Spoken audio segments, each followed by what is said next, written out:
雨の音って不思議ですよね。一定のリズムで降り続くその音は、周囲の雑音をすべてかき消してくれます。まるで、この広い世界に自分一人だけが取り残されたような、そんな奇妙な安心感があります。だからこそ、雨の日の夜は、つい夜更かしをしてしまう。作業に没頭したり、温かい飲み物を片手に本を読んだり。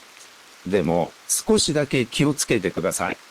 雨音がきれいに隠してくれるのは、外の喧騒だけではありません。本来なら、この世に存在してはいけないものの足音や息遣いすらも、雨のベールは優しく包み隠してしまうのですから。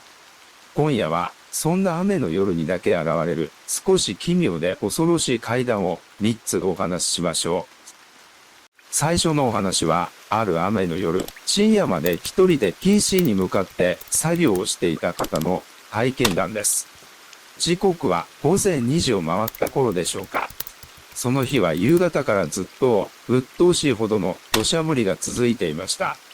部屋の電気は消して、モニターの青白い明かりだけが暗い部屋をぼんやりと照らしています。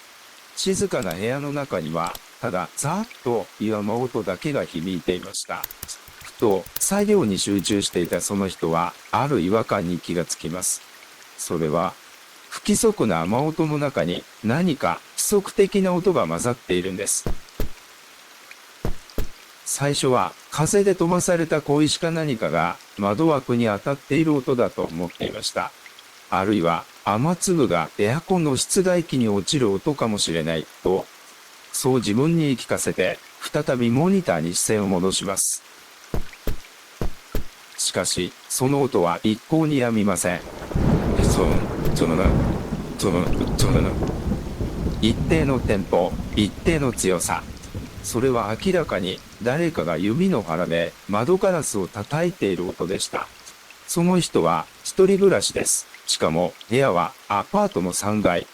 窓の外にベランダはありません。ただのすりガラスの小窓があるだけです。足場もない3階の窓を外からはかける人間などいるはずがありません。背筋に冷たいものが走りました。気になってマウスを握る手も止まります。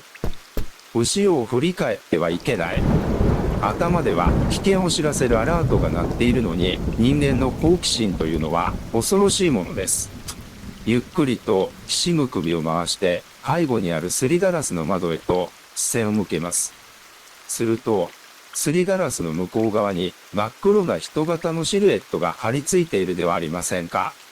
顔の輪郭も性別もわかりません。ただ、異常に長い腕だけがガラスにべったりと這うように伸びていて、水かきのように長い指がゆっくりと窓を叩き続けているんです。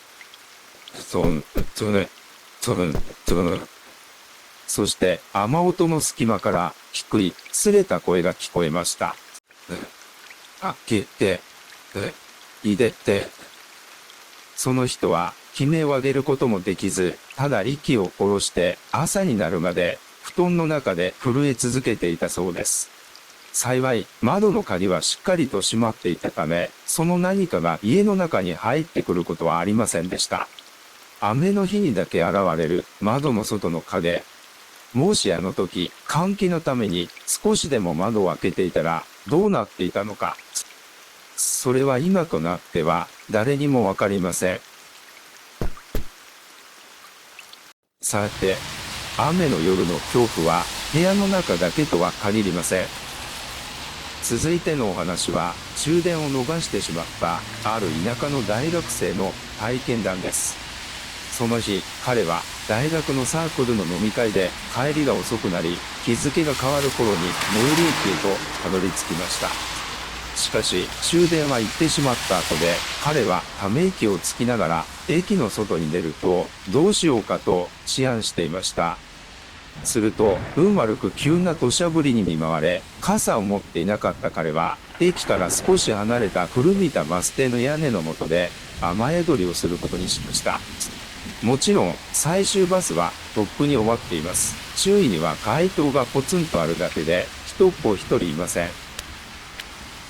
すると、視界の端、雨のカーテンの向こう側から誰かが歩いてくるのが見えました。ピッチャー、ピッチャー。足音が近づくにつれて、街灯の明かりがその姿を照らし出しました。それは、ボロボロのスーツを着た異様に背の高い男でした。うつむいていて、顔は見えませんが、全身はずぶ濡れで、髪からは泥水のようなものが滴り落ちています。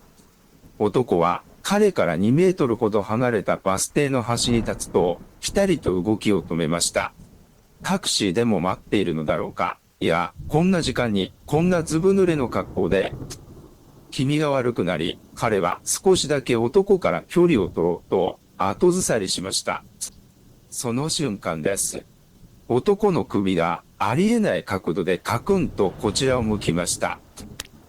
髪の隙間から見えたのは、白目だけが異常にギョロついた人間のものとは思えない風貌で、男の口がパクパクと魚のように動いています。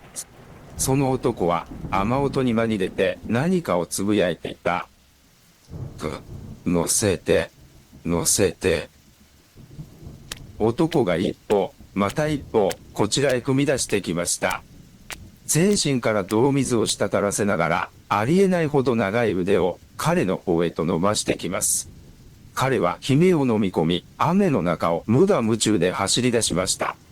後ろを振り返る勇気なんてありません。ただ、背後から、ピチャ、ピチャ、というあの水音が、しばらくの間、一定の距離を保ってついてきたことだけは、はっきりと覚えているそうです。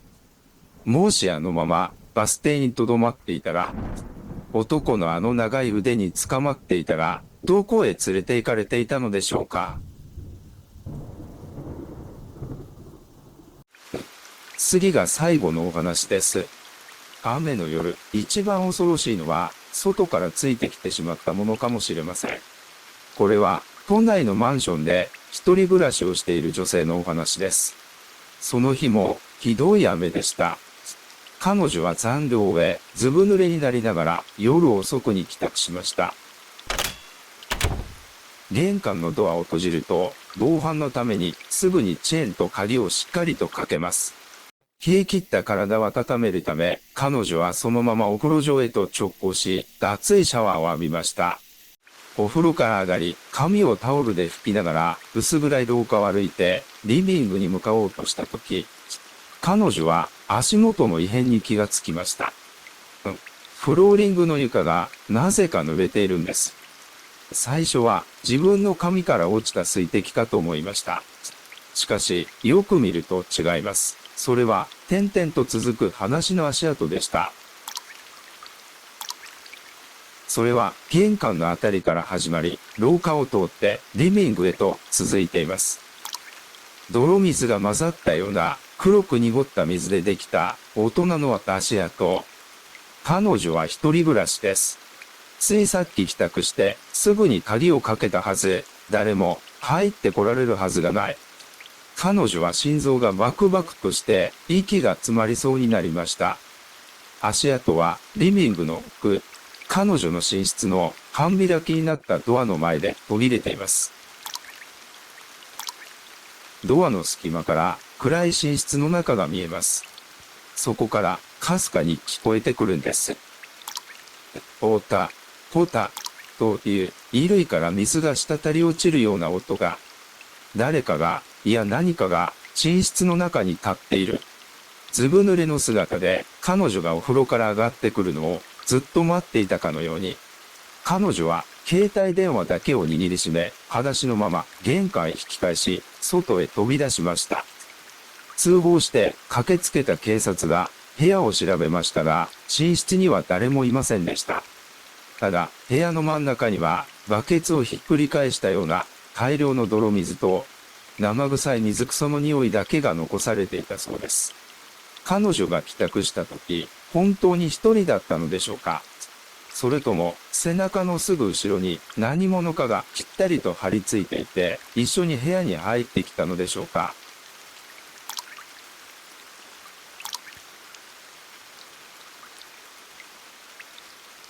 いかがでしたか？雨の夜にだけ現れる少し奇妙なものたちの話。雨の音は本当に心地よいものです。でも、その音が全てを隠してしまう前に少しだけ確認してみてください。あなたの部屋の窓の鍵はしっかり閉まっていますか？玄関のドアチェーンはかけてありますか？そして、あなたのすぐ後ろの床は濡れていませんか？どうか今夜は無事に過ごせることを祈ります。それでは、良い夢を。